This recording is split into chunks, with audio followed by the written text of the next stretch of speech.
So, specific cylinder lube oil consumption. Hello guys, good morning everyone. By the way, once again, this is Jelord, or also known as Keep It Jelord. So, kung matagal-tagal tayong hindi nagkita guys, pasensya sa inyong lahat at medyo busy lang talaga ako lately here sa barko. So, lately kasi may nagka-problema doon sa machineries namin. So, nagka-problema yung BWTS namin. First time kong makahandle ng ganung type na BWTS. Kaya medyo masakit yung ulo ko sa pagbabasa ng mga manuals. Kaya hindi tayo nakapag-content lately. So matagal-tagal din tayo hindi nakapag-content. At ngayon, good news dahil naayos na namin yung BWTS namin dito. So, i-share ko sa inyo soon kung ano yung ginawa namin sa BWTS namin or kung ano yung mga naging problema. Kaya medyo matagal-tagal akong hindi nakapag-vlog dahil nag-focus talaga ako doon. Nakaka-amaze lang talaga guys kasi nag-thank you sa atin yung superintendent natin na good work daw. So, kahit papano, kahit pagod tayo, puyat, so ilang ulit, huwag kayong mag-alala at i-share natin dito yan sa ating Facebook page. So, siya nga pala, kaya pala ako nakapag-content ngayon. Meron lang akong magandang formula na i-share sa inyo. At ito ang how to compute or how to know the main engine cylinder oil consumption. Pero bago ang lahat, ito muna yung magiging learning outcomes ng ating video. So at the end of this video, learners, viewers, or followers shall able to solve the main engine cylinder oil consumption. Okay? So let's back to our topic. So ngayon, uumpisahan na natin ang ating topic. Kung nagtataka kayo kung bakit ko na nasulat, gumawa ako ng content in English version. Ipopost natin yon sa YouTube. Okay? Kasi meron tayong mga subscribers, followers na nagre-request na English daw. So medyo nosebleed ako doon. So pagpasensyahan nyo na, hindi ako magaling sa English. Pero ngayon, ito na yung computation ng main engine cylinder oil consumption. At siya nga pala guys, magagamit nyo itong main engine cylinder oil consumption na ito kung kayo ay nag main engine performance data.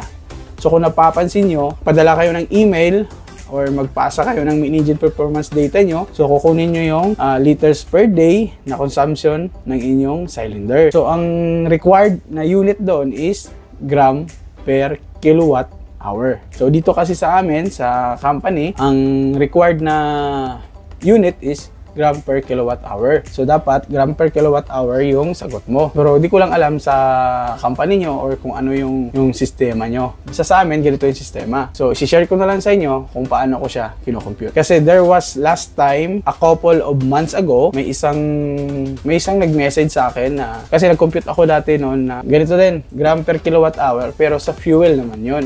Pero ngayon, ang ipapakita ko sa inyo is the cylinder oil. So kung sino ka man yan, sir, hindi ko na makita kung ano yung pangalan mo, but ito na yung video na request mo. So, specific cylinder lube oil consumption. So, ito yung formula natin. So, small letter QA. Ang small letter QA, ito yung gram per kilowatt hour. So, how to compute that? This is the equation. So, the big letter Q stands for liter per day. So, ito yung Q. So, liter per day.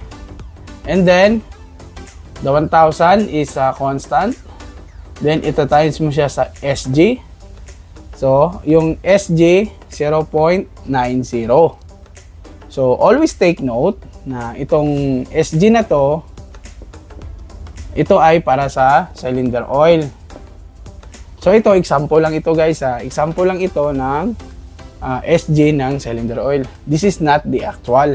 Kung may cylinder oil kayo dyan, titingnan nyo doon sa delivery note nyo or sa specification ng lube oil nyo kung ano yung SG. Okay? And then, the kilowatt here stands for the engine output.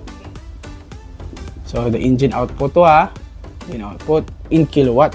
The engine output, 5,200 kilowatt. Okay?